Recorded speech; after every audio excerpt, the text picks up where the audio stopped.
साथियों नमस्कार, मैं दिनेश कुमार सिंह आप सबका मेरे इस YouTube चैनल में हार्दिक अभिनंदन और स्वागत है। विषय है कि आवास स्थल आवंटन जो ग्राम में लोगों को आवासीय भूमि के पट्टे उपलब्ध कराने के लिए किया जाता है, वो कौन लोग पात्र होंगे। हर गांव का आदमी जानना चाहता है कि वह पात्र है कि नहीं, या गांव का कौन आदमी पात्र होगा।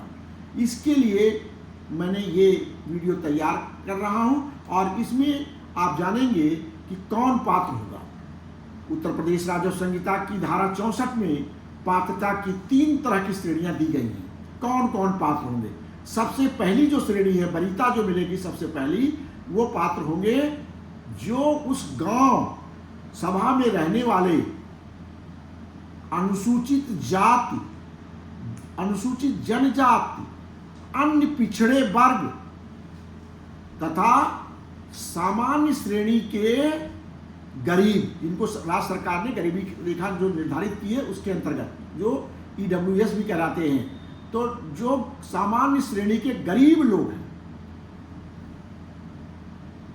वे श्रमिक, खेतीहर श्रमिक, कृषि श्रमिक जो खेती में मजदूरी करते हैं, या ग्रामीण कारीगर, ये चारों कैटेगरी के जो कृषि श्रमिक हैं और ग्रामीण कारीगर हैं जो गांव में कारीगरी का काम करते हैं, ये पहली श्रेणी में आएंगे।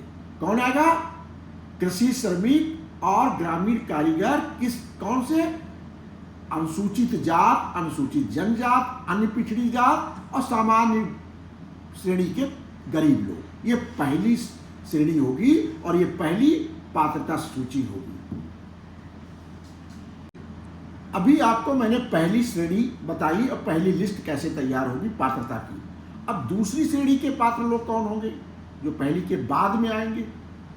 वो होंगे ग्राम सभा में रहने वाला कोई अन्य कृषि श्रमिक या ग्रामीण मजदूर, जो पहली श्रेणी में नहीं आए, क्योंकि उसमें देखा होगा आपने जातियों का बंधन हो गया, और साथ साथ अगर सामान्य श्रेणी का है तो गरीब हो सकता है। लेकिन इसमें कोई बंधन नहीं है। जो बचे हुए अन्य कृषि श्रमिक या ग्रामीण मजदूर हैं वो सभी इस श्रेणी में आ जाएंगे।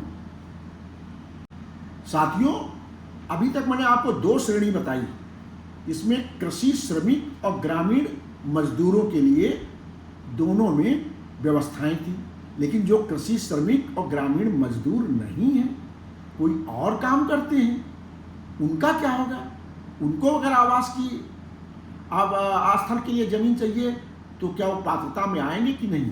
तो वो तीसरी श्रेणी, जो पात्रता की तीसरी श्रेणी है, अनुसूचित जात, अनुसूचित जनजात, अन्य पिछड़ा वर्ग तथा सामान्य श्रेणी के सरकार द्वारा निर्धारित गरीब लोग, वह तीसरी श्रेणी में है। चाहे श्रमिक, इसमें श्रमिक कृषि श्रमिक और ग्रामीण मजदूर होना आवश्यक नहीं रखा गया, ये शर्त नहीं लगाई गई।